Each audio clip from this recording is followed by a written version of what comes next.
Well, welcome everyone. I'm Penny Cook and I'm the president and CEO of Pioneer Network, and I need to turn off my phone, obviously. Thank you for joining us here today. This is part of our Listen, Learn, Explore series, and actually the first one of 2022. And I don't think we could have picked a better topic to kick off our discussion today than the topic of kindness. And we have today Linda Cohen. And I don't know if all of you have listened to the podcast that I had the pleasure of doing with Linda, but I have to tell you, it was so inspiring for me and truly such an inspiring way to kick off the year, and especially where we are right now in kind of our progression with COVID and everything else going on. It was really just a thrill and such an invigorating and relaxing conversation at the same time to talk to Linda. And so we're pleased to have Linda Cohen here with us today. And really, this is meant to be an exploration, a discussion for all of you to participate in. You know, we'll be starting off the conversation, but please, join us, turn your cameras on, and participate with us in this conversation. This is your time to explore as part of the Listen, Learn, Explore series. So Linda, thank you for being here with us today. You're so welcome. And I'm excited to be back with you, Penny, because we had the time to talk before. It was so much fun the last time. So I'm so glad that we can continue the conversation. For those of you maybe who haven't heard the podcast, Linda, I would love for you to tell everyone how you got into talking about kindness. It's not necessarily one of those things that always comes naturally, and definitely not something that we talk about probably enough. So can you tell your story? Sure, thanks. It was a personal experience. It was the spring of 2006, and my father called me and he said he had just come from the doctor. He said, Linda, they've told me I have terminal lung cancer and I have less than a year. And when I got that call, I was married. I'd been married 14 years. I had 2 small children, and I was about 38, but I still felt like I was stuck in my relationship with my dad, like he was still parenting me and I was still 16. So I knew that if anything was going to happen before it was too late, I needed to do something. So the next week I was on a plane from Portland, Oregon, where I live, to Burlington, Vermont. And that weekend was amazing. My father and I, we laughed and we cried. We watched old Woody Allen movies. But most importantly, we kind of said, hey, can you forgive me? And my dad is a therapist. And so really the last 8 months of his life were an unexpected gift. And we had time to heal. And after his death, I grieved for him. Of course, if you lose a parent, and I hope none of you have had that kind of a loss during COVID, but I grieved, I think, not only for the, 8 beautiful, unexpected months we had. There was a piece of me that was really sad that 38 years of our life had been so tumultuous. And I woke up in the middle of the night, 5 weeks after his death. I woke my husband, Aaron, up and I said, I want to do something to honor my dad. I wanted to do 1,000 mitzvahs in his memory. Now, if any of you are Jewish or know what this Jewish word mitzvah means, it's actually, an act of kindness. It's a good deed, but there are also commandments. And in Judaism, actually, the 10 commandments fall into this category of what a mitzvah is. So my husband was like, well, that's great, but how are you going to know you've done it? So he helped me start my blog, 1,000 Mitzvahs, in January of 2007. And it's where I started just tracking these little simple actions. And I began this project to look for ways every day I could, move through my life looking for ways to do an act of kindness. And I really thought the project would take me just a year. I'm a type A personality. I thought, 3 acts of kindness, no big deal. But after the year, I was only at 500. And that's when a young rabbi came to me and suggested maybe I consider writing a book. And so I kind of laughed, but my first book came out about 2.5 years later with Seal Press from the Bay Area. It was called 1,000 Mitzvahs, How Small Acts of Kindness Can Heal, Inspire, and Change Your Life. And I began speaking about this topic. I began speaking to, schools and houses of worships. And about 5 years ago, I really morphed my message from kind of personal acts of kindness to working with businesses and corporations around this idea of kindness in the workplace. I really felt like businesses that were glomming onto that were doing exceptionally well in terms of retention and recruitment and the kind of culture they were creating when kindness was a part of the mix. And so my workshop was called The Economy of Kindness, How Kindness Transforms Your Bottom Line. And my new book with the same title was just published in October. So I feel like this is the work that I have been called to do. And I'm so grateful today to be able to talk with all of you. I know you're going to ask me this, Penny, so I'll just jump in and say, I have a real affinity for long-term care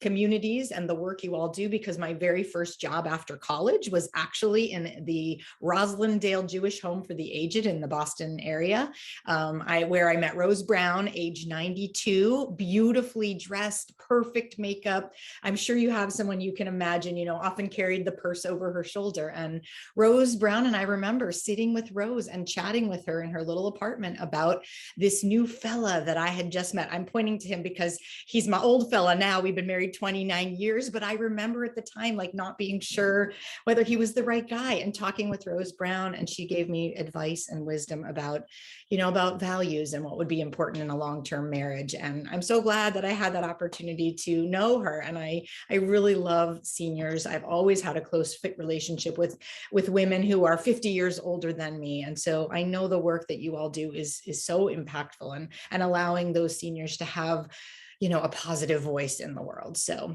all right, now I've shared with you how I got into this work and my love of long-term care, and now you can ask other questions you have. Well, it's so funny because one of the things we talked about when we did the podcast, and I'll say it again, is that, I'm a huge believer in stories. And, I think that the story that you have, Linda, of why you started this is just so interesting and impactful, as we talk about other things. And particularly, I'm interested right now, because I don't think we really talked about this move from the personal of you really looking at, how can you go through the grieving process with your father along with honoring him, really led to kind of that first book. Why did you switch it up and really begin looking, at the corporate world and, the alignment with kindness and, I would say almost the need for kindness? Yeah, I feel like it was a little bit serendipitous. I was part of Toastmasters. I don't know if any of you belong to Toastmasters. It's a wonderful organization to learn speaking presentation skills. And I remember bumping into a gentleman who owned Percoa. It is a pre-needs company, and he was in the building where my Toastmasters met. And this pre-needs company was founded, one of their pillars was kindness in the work he was doing. And somehow I think I had been speaking about kindness. This was probably 6 years ago when we met, or 7 years ago. And he shared with me that that was one of their values. And I think that was probably the first corporate person that I met who shared with me that kindness was actually a pillar of their values. And it started making me really think about that idea. I will also say that, I had the pleasure, since I've been in California this past week, to talk to Tom Tate, who ran as the mayor of Anaheim on the platform of kindness. And he and I got to have a conversation face-to-face live last week for the first time. He got Lady Gaga and the Dalai Lama connected at a mayor's conference about 2016, and their topic was kindness. So at that point, I think, Penny, in my work around kindness, I just felt like there was a bigger conversation to be had, and how kindness in the workplace affects your bottom line, how it affects your employee morale, your retention, how you're able to recruit people. I learned about Zappos. I don't know how many of you know about the shoe company, Zappos. They are based in Las Vegas, headquartered there, and founded by a really visionary man who was actually told, don't bother, doing an online shoe company, because you're not going to be able to make it go. People want to put their feet in shoes. And his founding principles were really about autonomy and letting his employees have the ability to make decisions on the cuff. And I was actually speaking in Las Vegas and heard about their company and began to dig further. And kindness was always a big piece of his mission. And unfortunately, he did pass away in 2020 fall, not of COVID, but of some sort of sad circumstances. But he had really created a company that had put kindness in their culture. And the reason I'm telling you this is it's really hard to get a job at Zappos, actually, because of the fact that they have this amazing culture and everybody wants to work for them. Certainly in the Las Vegas area, they're very well known as a company that's people want to work for. So yeah, that's probably how I got into the work. Which I think, is something you hit the nail on the head when you said a company who values kindness, that has it sort of ingrained in their culture, is a place where people want to work. I think that that's something, especially in the world of long-term care now, when we have this staffing crisis going on. And I think we have more organizations, than ever before looking at their culture. I just think that this topic is so timely. But of course, I could keep asking questions because I love this topic. So I'm going to make sure that I open it up. And all of you who are here, please jump into the conversation, with any points that you want to talk about or any questions you might have. Penny, I'll start. I'm Pam Brandon from Educate Everyone. Hi. I actually live in Colleyville, Texas, which all of you Wow, know. really? I do, yes. We actually live less than 2 miles from what happened this weekend. So seeing the acts of kindness here from other faith congregations and the pouring out of just, community support has been amazing to see. But, translating when I saw your book on the Pioneer Network website, I just got it in on Friday. It was very timely. So I have had a chance to dig into it and love it. And it made me reflect on, we are a training company, and in the aging, services space, which, is an industry of kindness, compassion, empathy, understanding, all those good things. But as we were growing, really quickly, especially pre-pandemic, having, bringing on staff, I could see, you look in retrospect at some mistakes you make in hiring and people that are just not a fit. And some of those that were not a fit was because they really didn't practice kindness and compassion and respect for each other. And when you've got a small team, that is so incredibly important. And then when COVID hit and we all became remote, you see how much more it is even, it just becomes this huge thing where that connection with your team between each other and you as a leader becomes paramount. But I also want to say that I think companies that practice kindness and doing the right things, and that spills over to the kind of clients you have, because I think they see that and they respect that, and it becomes this, you build on a great partnership then with not only your team but your clients as well. So you really hit the, so many points in your book. I have highlights all over it.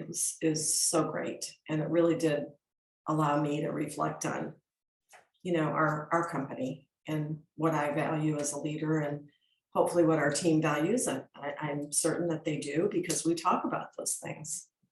Good. That's what I would say. And first, I just want to say thank you, because Pam sent me a LinkedIn message and told me that she had gotten my book and that it was already impacting her, which was a kindness for me as an author, as a writer, as someone who's putting out my thoughts. It's so amazing. So Pam, thank you so much for just that act of kindness that you sent my way this weekend.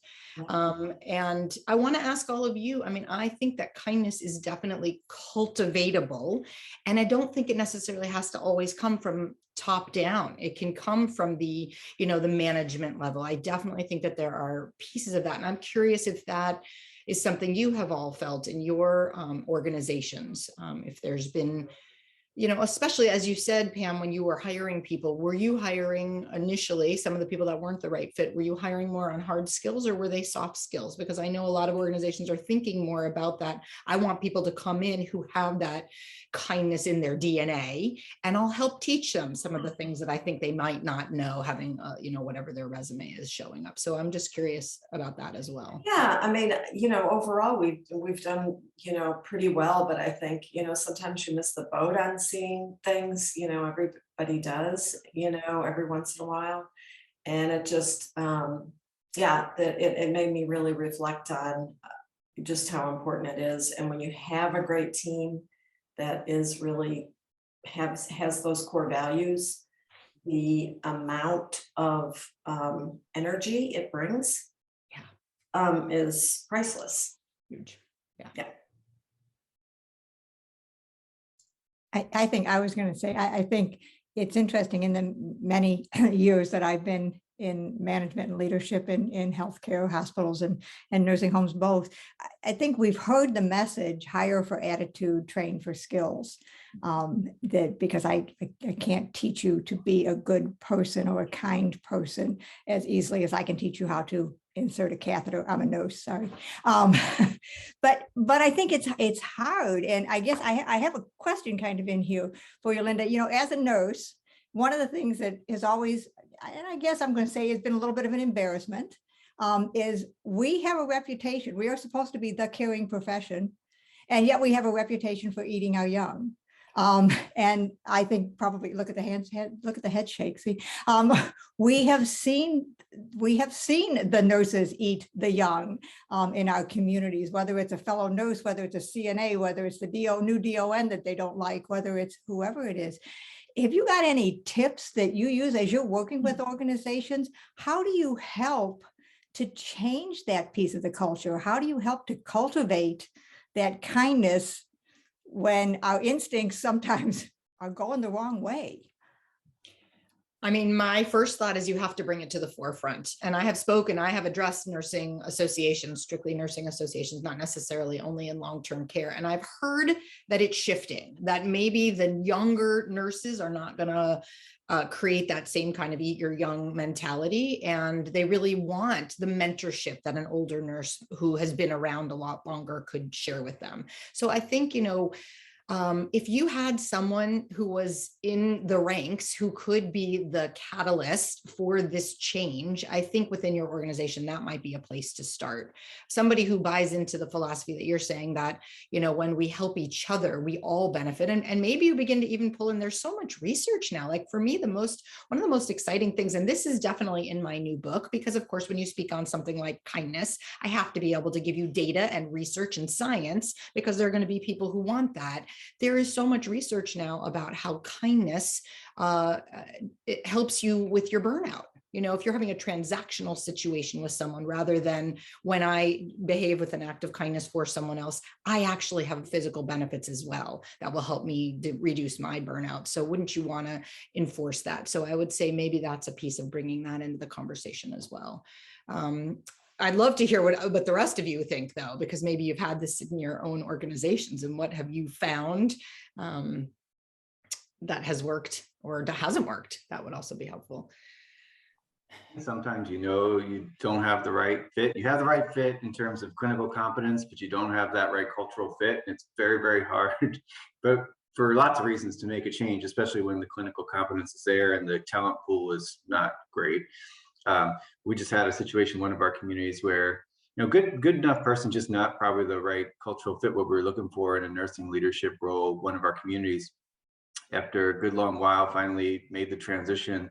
The new person coming in, equally skilled clinician. She had been throughout her career hospice nurse, then went back, got her BSN, MSN, and just wanted to, her youngest child just heading to college, wanted to try her hand at more substantial nursing leadership. She's made a huge difference in that neighborhood. I mean, it's transformed, and it's just begun. So it is amazing. I don't know always how you do it, and I think, Joan, we make a lot of mistakes along the way, because we're in a real serious staffing crisis in the country.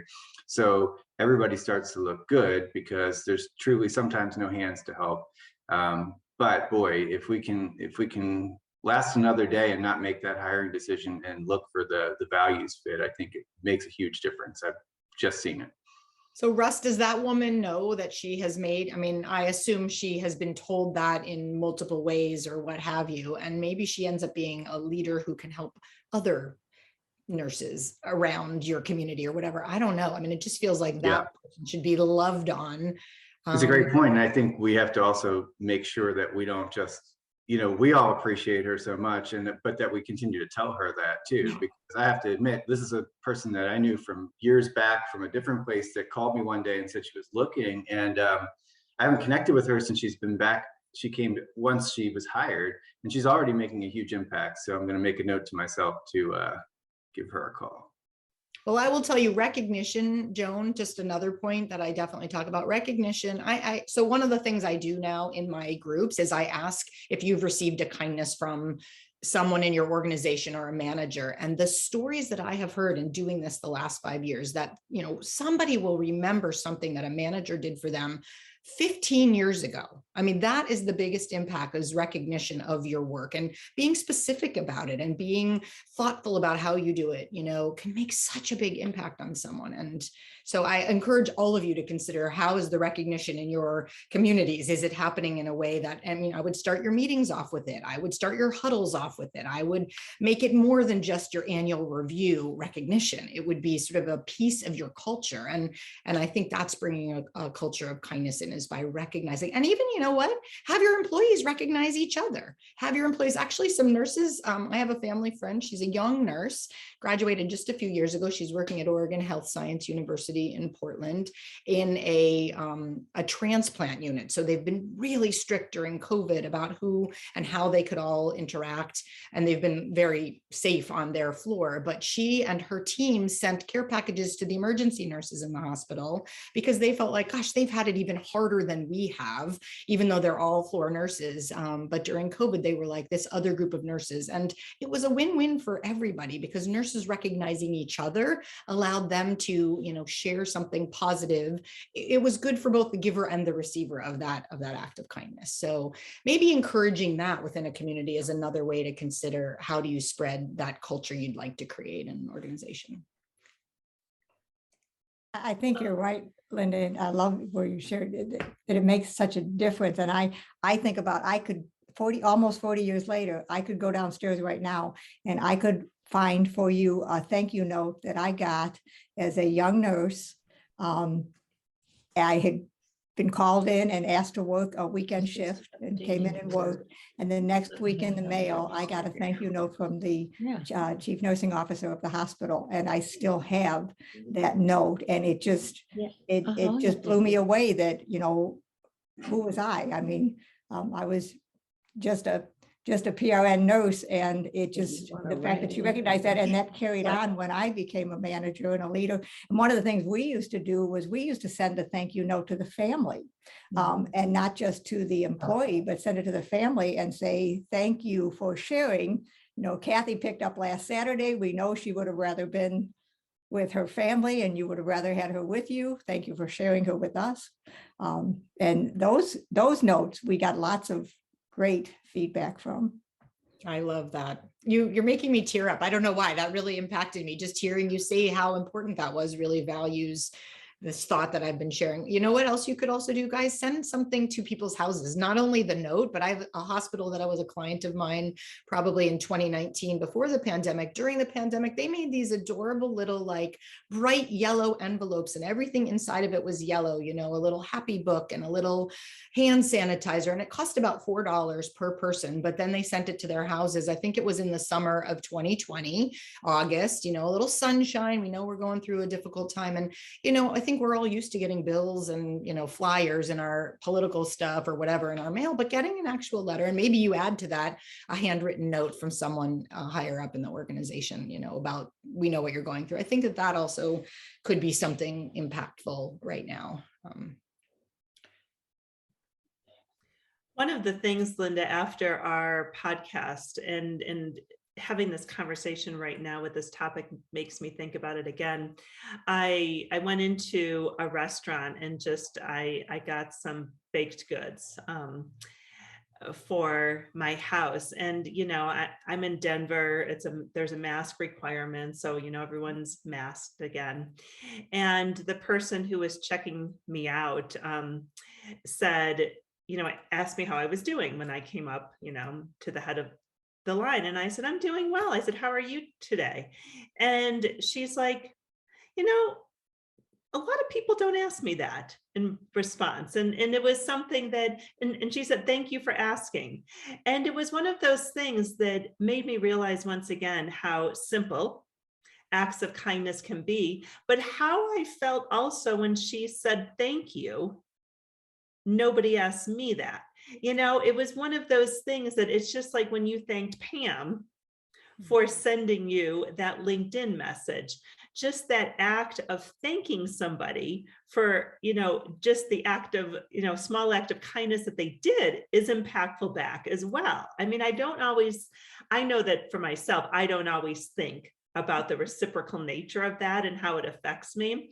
But I think as we're talking about, as you said, Joan, thanking somebody for, taking on that extra shift, thanking, Russ, how you were talking too about, really acknowledging that employee, that's another step to it that makes them feel good, makes you feel good. It just is interesting how quickly it can spread when you think about it. I want to share something that I did for our team. I don't know if you can all see this. It's a little jar of, it's called the little jar of big ideas, but I gave it to all our staff. And this is, it's mindfulness and meditation quotes. There's actually, I think, 100 in here. And I sent it to all our staff to kick off the new year. For us to be able to share on our Monday morning meetings. And they're just, pieces of paper that, just little pieces. And we would all read.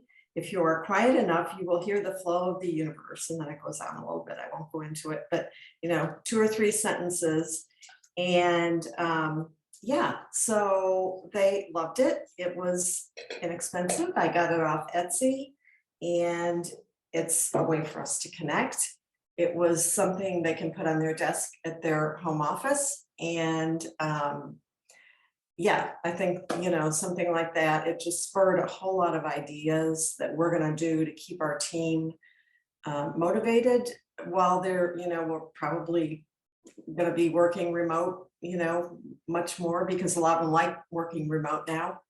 But it's to keep people engaged with each other and feeling connected. So, one little idea. I love that. I love the idea of connecting. I mean, I think people are craving that right now and really feeling disconnected a lot, whether it's because you're working remote or because you are in a workplace that feels divisive more than it ever has before. So I think that idea of belonging and connection can really go a long way. And I love that idea. Like you just gave an example, very simple, didn't have to cost a lot of money, but something you can create some connection. I want to just share this other thought because this is new to me, but I did a podcast with Aging Today, Mark Turnbull. He runs a comfort care in the Oregon area. And he had this idea within his work about helping his employees both becoming and belonging and becoming. And I don't know, I found that really powerful. I spoke to an Avamere Living executive directors back in December before the end of the year. And I heard from them that idea of helping people right now see bigger than the pandemic. So they had a CNA who had a dream to help create I think he was from the Congo, and he wanted to create some kind of schools in the Congo. And so when he got hired at Avamere as a CNA, the organization sort of came around his dream and put it out and sort of shared it more publicly. And for this CNA, that was such a big deal that there was something else that he dreamed about outside of his work. So I don't know, do you know what your employees are dreaming about, where they want to become, where they want to head? Because I think that's another way. And I think we're so kind of we're in the thick of it right now with our heads so down that we've sort of forgotten that there are other things outside of just the staffing shortages and and the pandemic and the mask and all of that. So I think I'm just going to go back to what you said, Pam, about being intentional about how we bring kindness into our workplaces. And it could be small things. It could be, put a dream board up in or put pictures in your lunchroom if people are still coming into a central place. And what do your employees dream about beyond their workday? I mean, maybe you've never had a visioning session ever because it isn't what we have time for right now. We're so tired and stressed, but that could be something else. So. Yeah, good idea. One of the things, Linda, that I have been thinking about, and you kind of touched on it when we were talking about why you hire or how you hire. Do you really look at the soft skills and put priority there? Do you look on the skills necessary to do the job? So can you talk a little bit about, let's say that you hire somebody, for those hard skills, and you want to help them cultivate the culture of kindness that is central to your organization. Is that possible? Can you is it possible, or what do you think? I really think it depends on the person. I'm going to say yes. Sometimes I think it is cultivatable and sometimes it will not be. So I think it's really going to depend on the person. I have had, audiences where somebody comes up after me and they say, what do I do about someone who is just unkind? That is just who they are. And, I didn't know how to answer that question when I first started talking to groups. So I called my friends who are in HR and I asked them, and they basically were like, yeah, if it's not a cultural fit, and you kind of alluded to this, Russ, you now are seeing it just because of this person leaving and you hiring someone else. What a huge difference. Someone who is leading with their heart, leading with kindness, what a big difference that's going to make in your culture, and how that person who is sitting in that role and doesn't have that skill is really not necessarily going to help your team. So I think it really depends, Penny. So I would say, if you want to cultivate it, I have been so lucky in the work that I get to do. I'll be in a group and I'll talk to somebody, and then afterwards I'll have someone that connects with me and they end up becoming this longer term person that I stay in touch with. So I've had this happen. I keynoted for Comfort Care.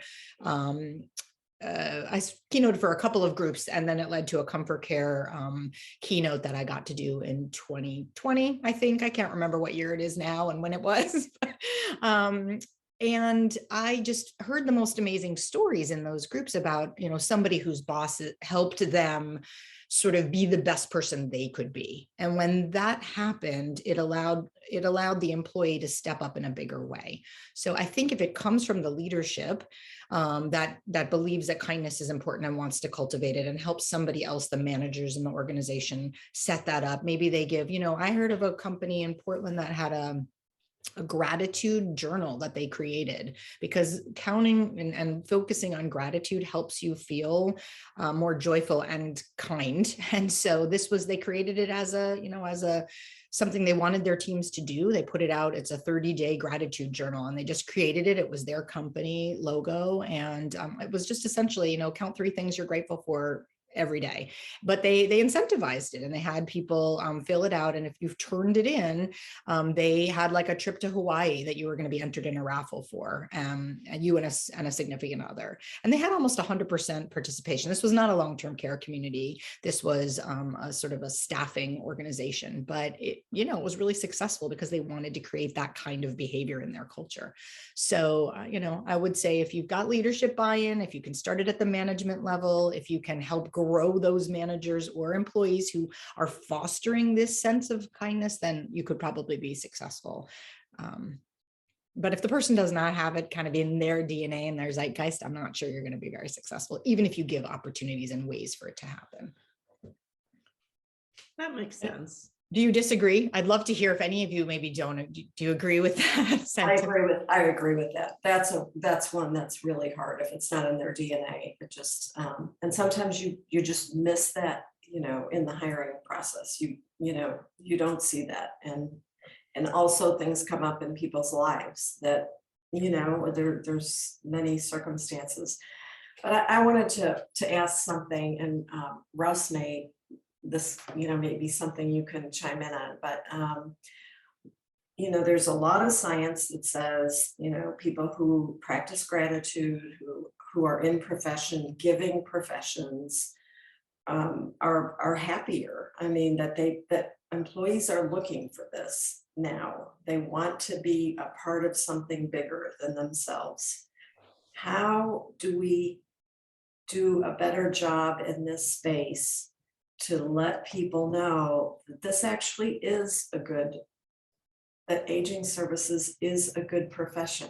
I mean, we've got to turn the table at some point so that people are knocking on doors again, and we're not in a staffing crisis like we are, because it can be a fulfilling job. I mean, we're on the training side, so we're not in your shoes, Russ, of, we're there with you, but what are we gonna do as an industry to get more people to come into this space? Well, do you want to answer, Russ? Do you have any ideas? Yeah, I mean, I think it sounds so easy, and it's the hardest thing, right? Is to focus on your culture, because I've seen it, and we have, what do we have? 22 life plan communities now, and about 100 affordable housing communities. And they're all great places, but you can tell at any given time kind of where the culture is really hitting, and the culture is, Human Good has a corporate culture, I think, is super strong and super affirming, focused on belonging, kindness, and it's interpreted a little differently at each community, right? And so you can see where, not universally, you can be in a very tight staffing market and still have those challenges, but it is less of an issue where that culture is really strong, and it's not just somebody, but the leader and her team, his team, their team is cultivating it actively. It makes a difference. We have it's called Inspire Me, and actually it's an online platform, and team members can recognize team members, kind of like Facebook type of thing. And everybody's just so crazy busy that we put the challenge back out to our executives. I didn't. It was the challenge given to me too, was like, get back on there, check this out, see what's on there, and try to recognize some folks. And the reflection was, to your point about gratitude, it makes you happier too. And I know that from years and years of when I'm on with that kind of thing. So this past week or two, I guess, I've hopped on there about daily. It's on my phone, and just checking in, liking a few things, and then I posted a couple things for the first time in a very long time. And just getting back into that habit does make you feel so good, and you almost want to go back and see, well, what else was posted? Who else across the country is getting recognized by a peer or whatever. So it is powerful. I think focusing on the culture, I would say, and then the other thing is telling our story. We have to do a much better job of actually telling our story at the end of the day. And that's not easy to do either, but I think we have to make time for that as individual providers and as a field. Exactly what I was going to say. Thank you so much. I think that, to your point, Pam, it's an amazing career, and it's a career that's fulfilling to work in long-term, communities. But that isn't necessarily, I encourage you to tell your stories of the seniors and just wonderful things that are happening inside of the communities, because unfortunately the media, especially during COVID, I mean, gosh, the media just portrayed long-term care as just all the COVID that was happening. I just think it was a bit negative for long-term care communities. So being able to help also tell the story of what's happening within your communities. And I don't know whether you know about this, but, get your stuff put on the news, get it into the local news. Maybe you get to do a story. I mean, they're always looking for good news stories, even though they will only do the one story at the end of the news hour or half an hour, 17 bad news stories and then the one good news story at the end.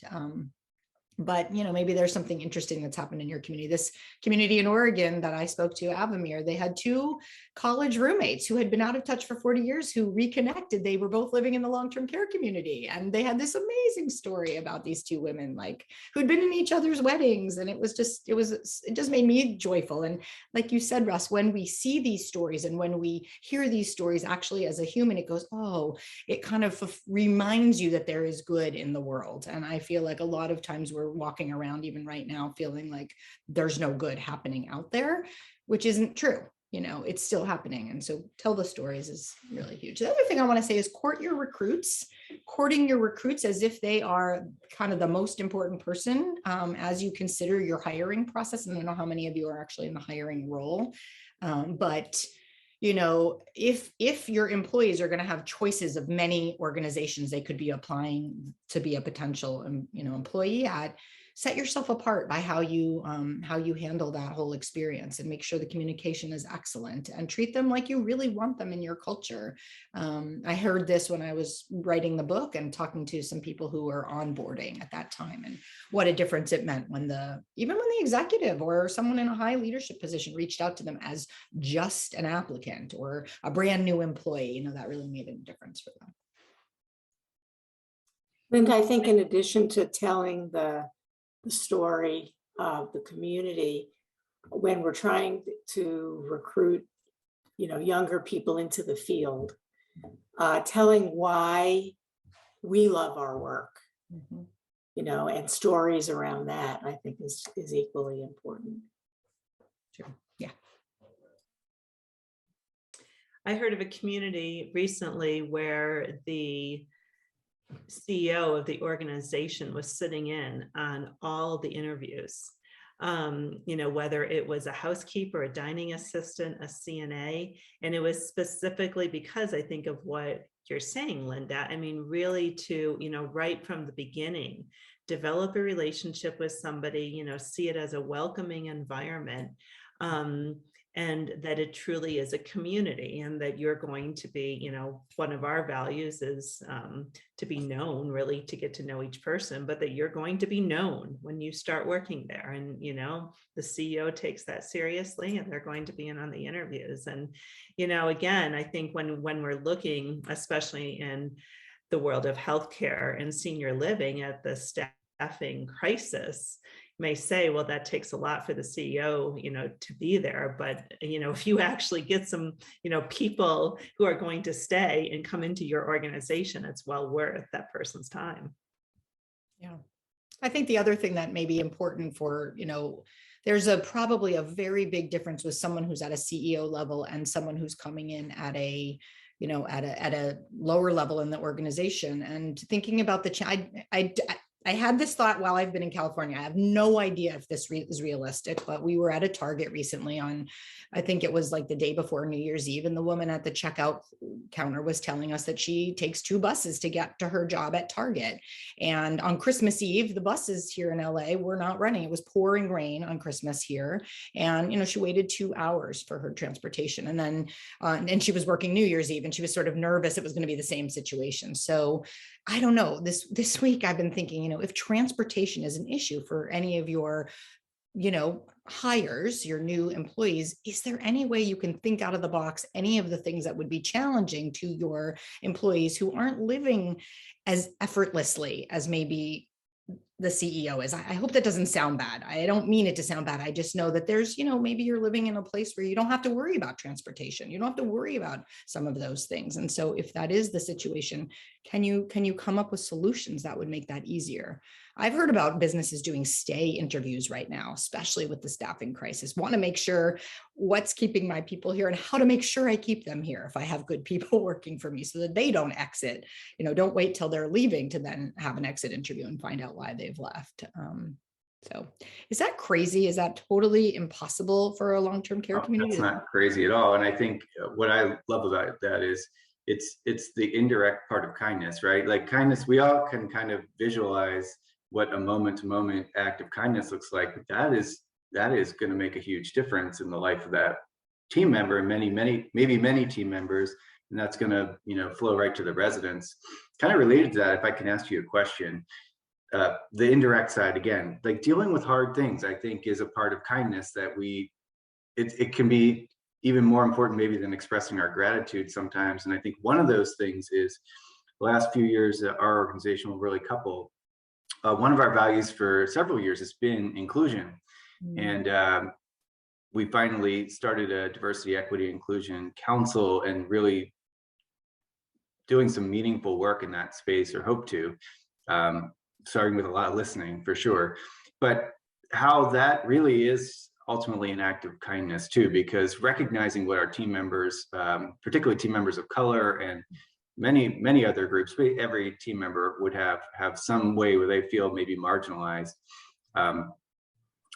Really addressing those things in a public way, I think sometimes it feels to some as confrontational, but I think it's one of the biggest acts of kindness we can do.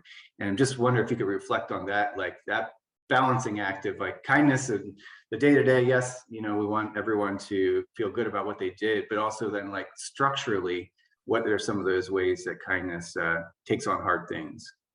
Yeah, I love that. I struggled with that because I was starting to think about how I could talk about inclusion. I'm Jewish, but I pass for white. So when a lot of these conversations started, I wasn't even sure if it was my role to even have these conversations. And in talking to some colleagues who were people of color, they said, you do have a perspective, Linda, and you certainly can share exactly what you're talking about. I mean, the most important thing is anybody who is fits into the diverse category needs to be at the table. And the listening sessions, I think, are the first way for that to happen. And maybe it happens without leadership there. Maybe it happens in an organic way, and then maybe leadership comes, or if your board does not reflect what your community looks like, maybe someone who isn't even in the leadership role gets to be at that conversation to give a perspective. I mean, I think we're living in such a global world now that if we don't have that conversation in an inclusive way, we're missing so many pieces of what we could learn from. And, I think it'll mean a lot to your community if getting listened to turns into some kind of an action. If getting listened to means you hear me and something that I've brought up is important, and I think we just can't even know until we start having the conversations. I don't know about the rest of you, but for me, 2020 was a big awakening.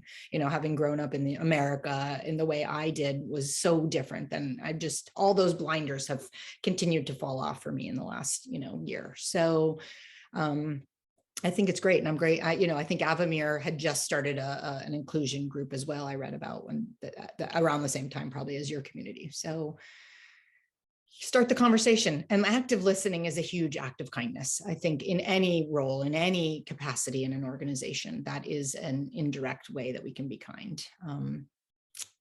And hopefully act on it too, not just listening and let it go on deaf ears. It's got to be listened to. And can we address that? Is there some way we can work towards that healing and that moving forward collectively together? So Linda, I have a question for you about kind of your personal journey with kindness. As I think I said this earlier, that it seems that especially when we start to focus on kindness and doing acts of kindness, it really needs to be intentional.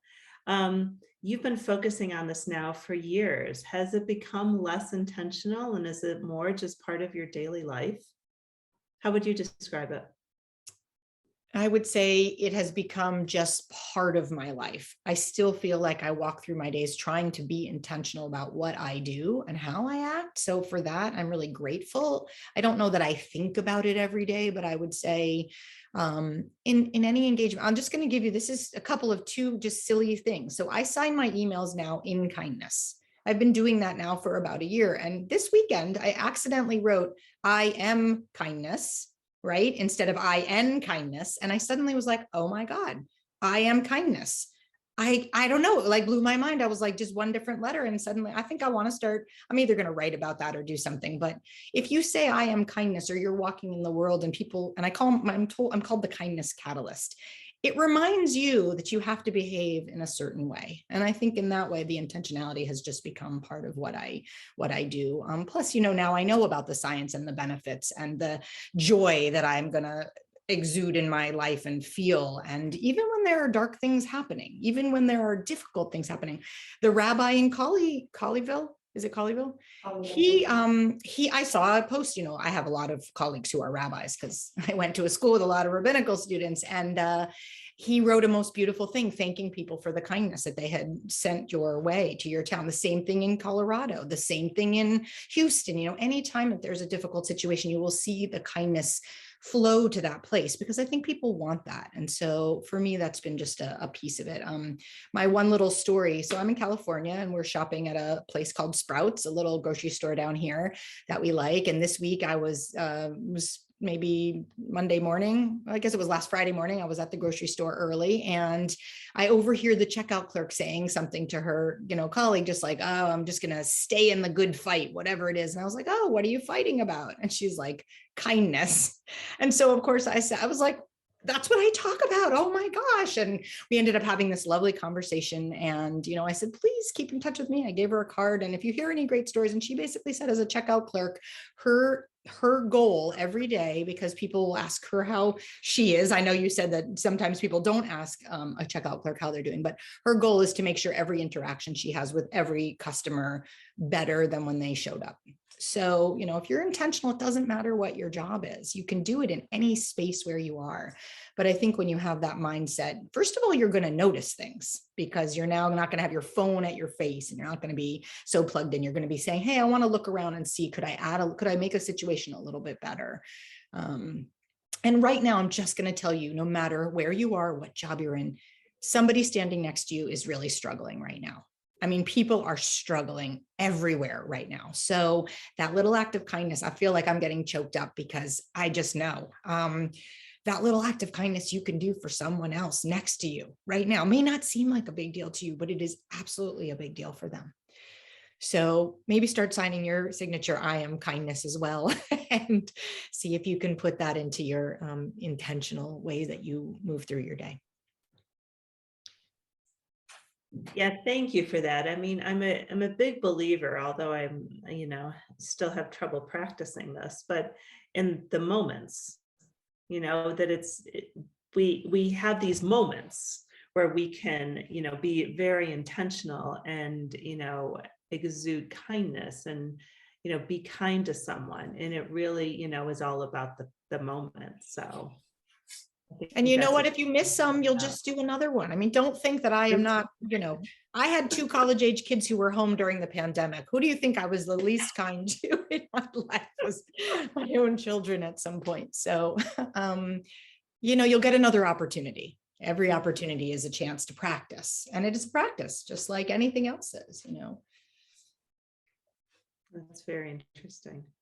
So we have about 7 minutes left. I want to open it up to see if there's more comments or questions for Linda. Julian, thanks for joining us. Yeah, sorry, I wish I could have been earlier, but I was on a call with actually a researcher out of Toronto. So it was fascinating. She is originally from Vietnam. So we had a lot of discussion, because I'm Italian and I came from an immigrant family many, many years ago when the earth was green and all that sort of thing. But I also am a board member, and what I term as an essential family caregiver. And I'm advocating for that in Canada, part of the long-term care commission, the long-term care standards and other things I've done. I fell into it by accident. But I'm on a long-term care home at board of directors, and it's a cultural organization. It's Italians. So I always said that Italians are looking for drama, and if they can't find some, they'll make some. And but you know, we grew up in that, and one of the things I'm finding, because I do a lot of work in the political world in America and Canada, and most of it behind the scenes, and just getting information and that kind of thing. But what I find is on the kindness side, and trying to bring in new staffing and looking at it, is we get a bit too much sensitivity at times to really talk to someone of color, because they don't talk like that. They talk like, I'm from Vietnam, he's black, he's white. And like Linda said, hard to tell if I'm not a visible minority. But when I grew up, Italians were viewed as mafia. And I never knew what the term was. I'm from Calabria. And so when I got figuring it out, I said, oh yeah, I got cousins over there, lots of them. Oh yeah. And nobody bothered me after that. That rumor still persists today. I dealt with it, in other words. What I do know, though, is we have to be sensitive, but we also have to be real. And in our organization, we're always trying to, we have the issues of bringing in new staff. These are times that are different, but there's also a lot of learning that's going to happen from this. And this truly is a period of time for operators and for people in general to learn from it. And I think many it will change their lives. But I'm more worried about the day after COVID ends. And if we don't, and politically and through government and legislation in America as well, is if we're forgotten again. And this whole thing about ageism really plays into the world. And if, you know, do I blame someone not really wanting to work in long-term care? No. And that respect and that kindness, a PSW in Canada, that's what it's termed, is almost more important than the nurse. I hate to say it that way, and I'm being careful. 85% of the care actually is attributed there, but they're not part of any spectrum. They're not given credit for what they are. And respect and kindness are synonymous with being real. And this hypersensitivity, when you go home, you're not sensitive to your partner. You'll say what you need to say. And it's a tough road. I'm not saying it's easy, but we're experiencing how do we attract people to the industry, and starting not from the top, call it, and I don't want to even use the term because bottom isn't accurate, but the PSWs, the nurses, the RPNs, how do we attract them in? And it's something we're struggling with, and then compounded by what we're facing. So I applaud what you're doing. I regret missing the first part. And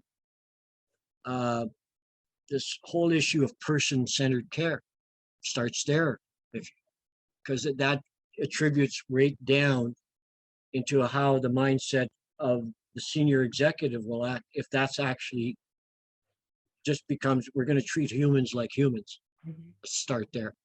Yeah. That's Thank you. Thanks, Julian. And I know we only have a few minutes left, but Joyce, you chatted in that you have 2 quick comments, and so feel free. You're on mute right now. I just asked you to unmute. Hopefully that went through.